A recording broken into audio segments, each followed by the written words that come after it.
na po kaming naligo. Yan guys, ay bagong gupit. Ay nagupitan ko sa ito guys.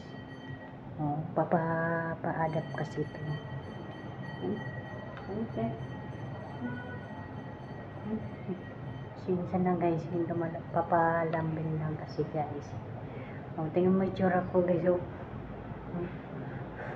Papapalambing kasi guys. Ano mo yan? Kakatapos lang kasi naligo guys.